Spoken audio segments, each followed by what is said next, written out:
I'm Kinuya Oshiro Avery. We're standing in the middle of American Village in Chatan, Okinawa, Japan. On August 8th, we attended a conference held at Okinawa Christian University located in Okinawa. One of the speakers, Mr. John Mitchell, brought up a topic that is such a tragic reminder to not only ordinary citizens of Okinawa, but also to the American soldiers that dealt with this deadly chemical. I am speaking of Agent Orange, the defoliant used with a little regard in Vietnam on an extensive basis. Today, we are in Chatan, Hamby Town, and the area around Camp Schwab, as these are some of the main areas that Mr. John Mitchell has uncovered in his investigation of the toxic Agent Orange.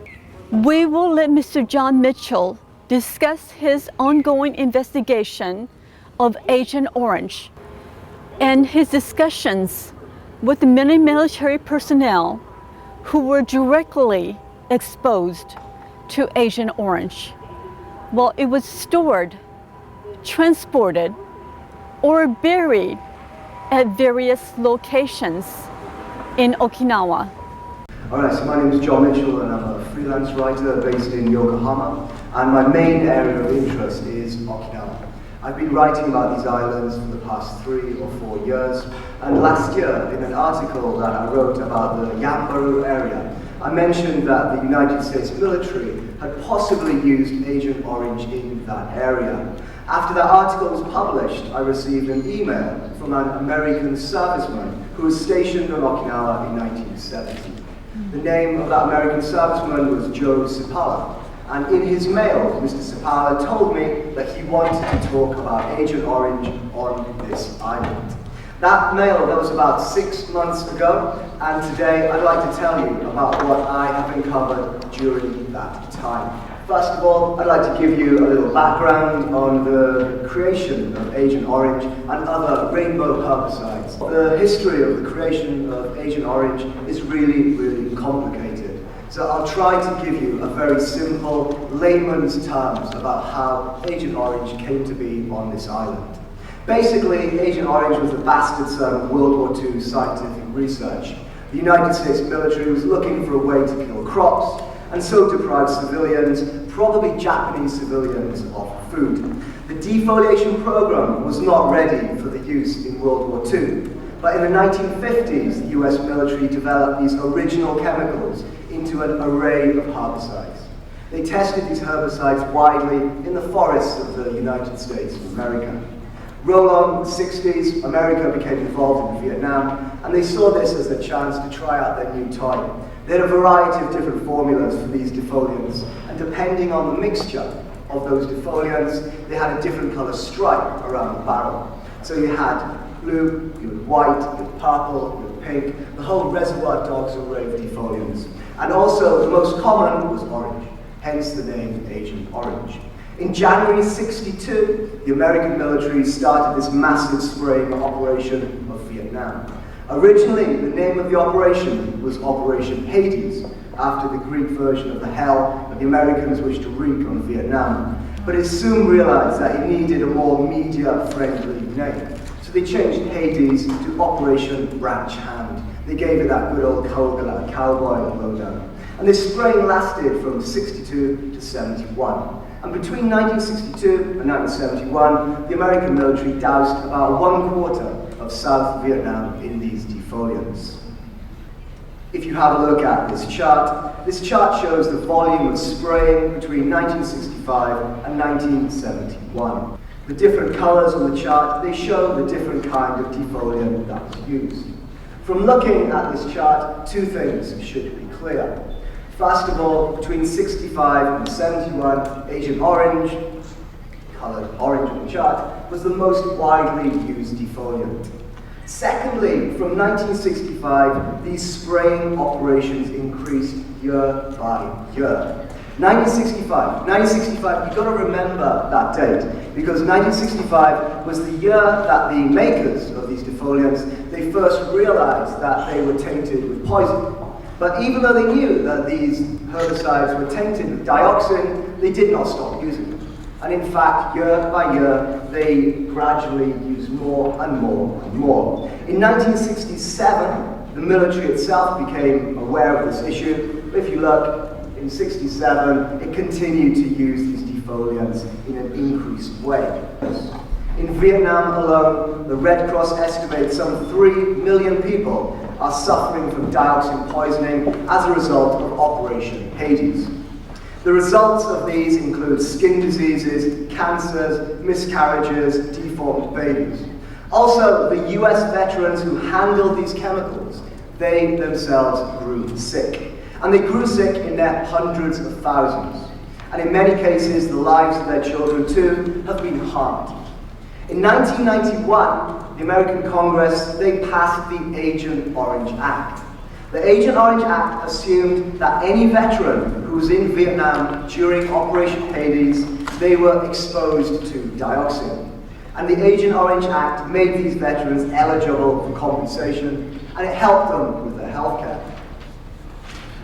Over the next 2 decades, from 1991 until the current time, the American government then, they reluctantly admitted it was not only Vietnam where they used these chemicals. They admitted they used them in Thailand, and also they used them along the border with North and South Korea, along the DMZ. So now, if veterans had served in those 3 areas, Vietnam, Thailand, the DMZ, they can receive benefits from the VA. It brings us to where we are now, which is Okinawa. The American military claims that Okinawa is a blank slate. They claim that they never used these herbicides on this island. But we all know that throughout the 60s and into the 70s, Okinawa was the main staging post for the war in Vietnam. The US military shipped everything through Okinawa. They shipped jeeps, dogs, toilet paper, gasoline, beer. Given this pattern of the US military's use of Okinawa, it would have been very, very unusual if Agent Orange had not been included in those supplies. But the American military repeatedly claims that they have no information about Agent Orange and other military herbicides on Okinawa. In 2007, 4 years ago, General Richard Myers, who was then the chairman of the Joint Chiefs of Staff, he said that the government records contain no information linking the use, storage of Agent Orange or other herbicides on Okinawa. In June 2007, VA ruling 9800-877 was released. And this changed everything about people's view of Agent Orange on Okinawa. Because in that ruling, which was a VA decision from 1998 in San Diego, it was almost a decade previously. And the reason it took 9 years to be released is not clear. But what was clear in that 2007 release was that the ruling it granted compensation to one American veteran. That American veteran was suffering from prostate cancer caused by exposure to dioxin while serving in Okinawa. So in 2007, we could confirm that Agent Orange had been used in northern Okinawa. The government, they never flat out admitted that Agent Orange was on Okinawa, but it was as close to an admission as you can expect from the American military. So from that 1998 ruling, which was widely reported in both the Japanese press, in the Okinawa media, and also in the United States, everybody thought that one ruling, it would open up the floodgates, that more and more veterans would be able to receive compensation for their time when they were exposed to Agent Orange on Okinawa. But since 2007, hundreds of American veterans have submitted claims for exposure to dioxin on Okinawa. But every single claim has been rejected. And it's been rejected for the same reason. The US military says that there are no records that this chemical was ever here on the island. The American military says it was not transported, It was not stored, it was not used here. After the story broke in 2007, the issue dropped from the media. Everybody kind of forgot about it until January 2011, until about 7 months ago. That was when I received an email from Joe Sipala. Joe Sipala is a 61-year-old American veteran, and he had read my article about Takaya, and he had decided to talk and make his story out there. He told me that he wanted to tell me about his experience of Agent Orange on this island. But I'd like to let Joe speak for himself. I was stationed with the United States Air Force in 1970 at Owase Transmitter Site, designation Operating Location C. During that time that I was stationed there, we were required to mix and spray herbicides known typically as Agent Orange. The transmitter site was about 137 acres, very large transmitter type antennas. And it would be most difficult for anyone to get out there with a lawnmower. That was impossible. There were no weed whackers back in those days. And as everyone knows, hardwood grass is pretty tough. We also had to take care of the interior part of the compound. We were wired into a 5-acre compound. And we had to take care of the grass through the fences. So we mixed and sprayed what we knew to be Agent Orange, herbicide dioxin. Because I was in power production, I was responsible for the diesel fuel that was stored in a 20,000-gallon storage tank on the site. And as the military works, you can run a generator, we get you to run a lawnmower. And if you can do that, we guess you could spray the weeds.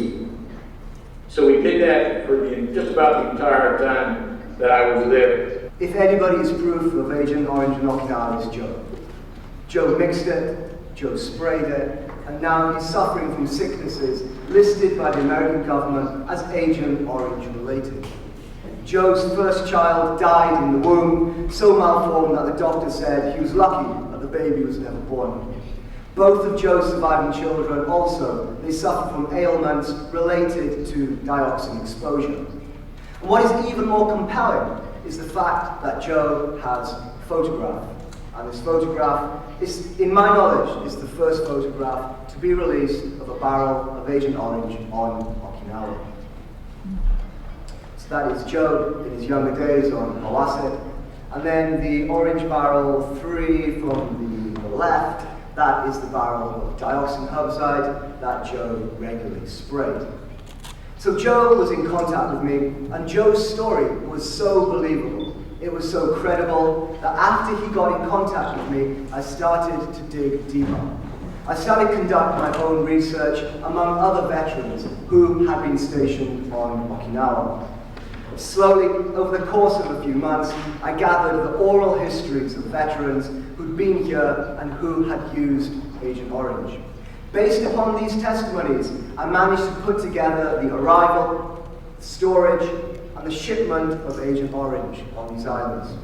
I was able to establish the rough movement of the barrels, from the docks to the bases. A dockyard worker, he told me they were shipped into Naha, or they were shipped into White Beach. A medic told me he saw them stored at Kadena. Most of the barrels were sent to Vietnam, but also a large number were delivered around the island, including to Joe in Owase, for service members to spray around the perimeters of their bases. So after that research, we broke the story. We broke it in the Japan Times. And that research in the Japan Times, we managed to find evidence of 3 more locations. So now we could prove that Agent Orange was used in 4 locations as of our research in April. The Japan Times went public. We were supposed to run the article on March the 15th, but as you probably know, there was another big story at that time. So it got delayed until April. And to be honest, we really expected this story to get lost among the catastrophe playing out in Fukushima.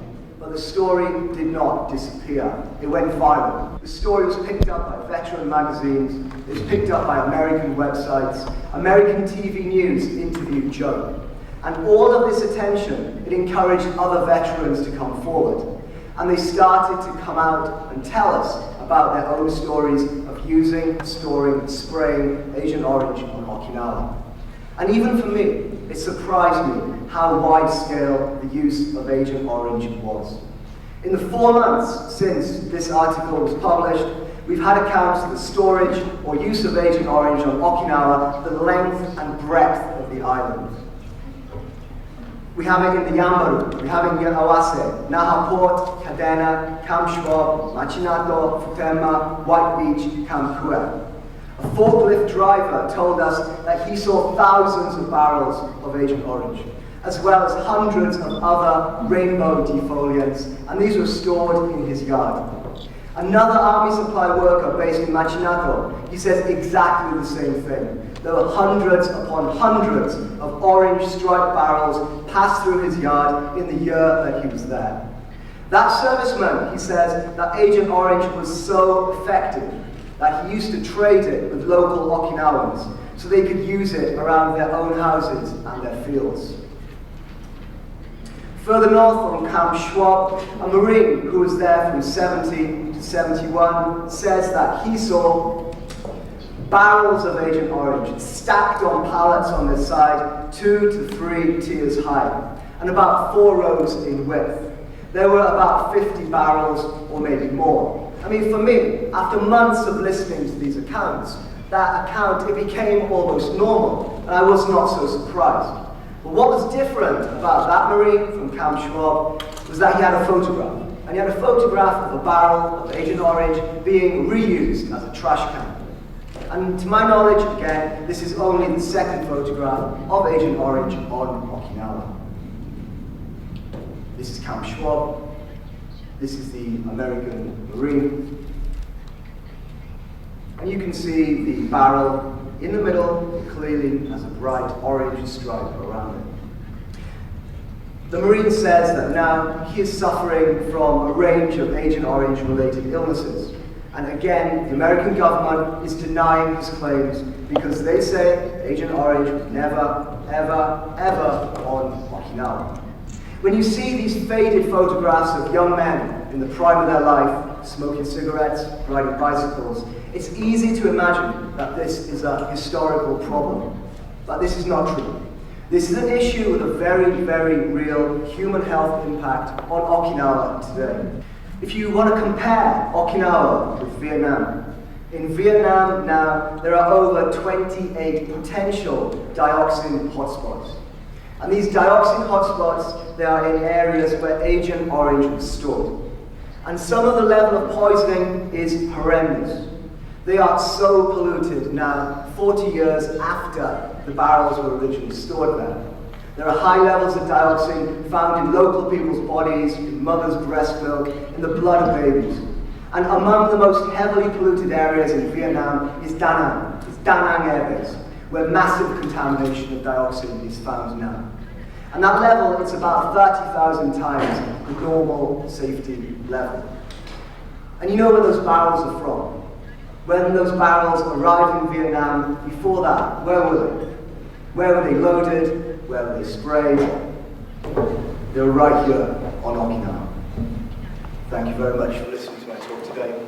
I'll be happy to answer any questions that you may have. We are at the location where Hamby Army Air Field once was located. The director, Robert Avery, will describe it to you. Today we're in Chatan, in an area that was once part of the Hamby Army Air Field. It stood directly behind me from the water, which is now Araha Beach, and it ran to the east towards Highway 58, which used to be known as Highway 1. In the water directly behind me once stood the power generating ship that is clearly visible in both the photos and in the 8mm film that I shot of Hamby Army Air Field while I was stationed at Torii Station in the 1960s on one of my frequent occasions that I was at Hamby Army Air Field. I'm standing at the southern tip of the water inlet from the south, and the Hamby Army Air Field ran all the way to the north to another water inlet that I show on the map here. In the photos that you see of the Hamby Army Air Field with the helicopter sitting on the runway were taken by a veteran from the rooftop of his military housing directly across the water inlet that I'm looking at that marks the southern end of Hamby Airfield. Directly behind me and to the south, all the way to Highway 58, is the location of the Hamby Army Airfield that you can see on the map. We are now standing at the northernmost water inlet, clearly shown on the map, that shows the location of the Hamby Army Airfield. Mr. John Mitchell, in his report on Agent Orange on Okinawa, found veterans who claim to have buried Agent Orange somewhere near the runway, and the runway would be approximately in the location to the south and to the east of where I'm pointing right now.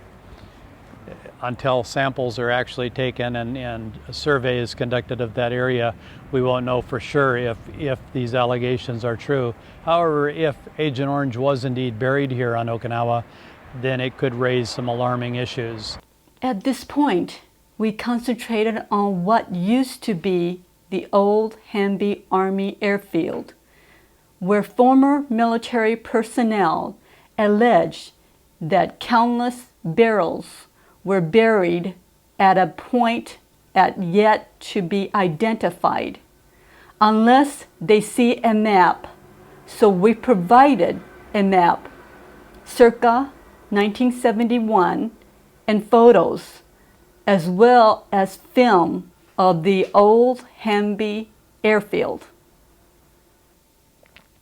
The location was easy to locate as it lies between two geographical water inlets which define the northern end of Hamby and the southern end of the Hamby Airfield.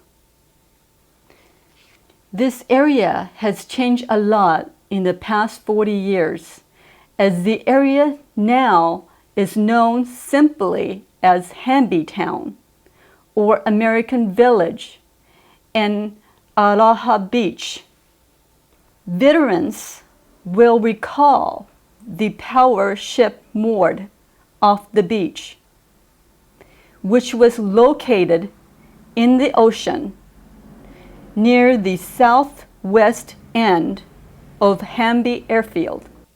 If the allegations are true, Agent Orange was buried somewhere within the confines of what we know today as Hamby Town or American Village, possibly some 300 meters east of the beach. The exact location has not yet been determined. In the area of Camp Schwab, the gates shown are alleged to be the main road leading to the burial site of Agent Orange, which was buried just to the north of the present day of Okinawa Technical University, which also is part of the northern training area hosting the majority of all military training. The beach area located by natural rock formations have been identified as seen in the photos of the former Marine who is shown using the Agent Orange barrels for burning waste material. This is one of the main areas that Mr. John Mitchell has uncovered in his investigation of the toxic Agent Orange. The fence you see was recently built by the U.S. military to keep everyone away. This area, as defined on the beach, bears a close resemblance to the location where the Futema Air Station plans to reclaim the ocean area, and landfill this potentially hot spot that may hold clues to the past history, if any, of Agent Orange on Okinawa. It may be pure speculation that since the Futema Air Station has also been listed as the site where Agent Orange was buried, that the reluctance to return this base may be because of the potential that the other clues from the past may be uncovered relating to the allegations of Agent Orange being buried there as well. It may be pure conjecture on the part of the filmmakers that these allegations could hold some truth. If they do, there will be many questions by former military members suffering the effects of possible exposure to Agent Orange, and by the government of Japan for the years of repeated denial. The fact that the new U.S. Defense Secretary is pushing Japan hard to hurry up with the new base in Hinoko makes a person wonder why the United States is trying to move on this so quickly now that the issue of Agent Orange has become such a hot topic. This subject is personally important to me as my stepfather was an American combat medic assigned to the 3rd Marine Division here in Okinawa between 1968 and 1970. He was directly exposed to Agent Orange in Vietnam, where he served during Tet 1968 and was finally given a service-connected disability just a few years ago from exposure to this deadly chemical. For further information, we encourage any former military personnel and Okinawan people who know of the subject to please contact Mr. John Mitchell at the website provided in this story.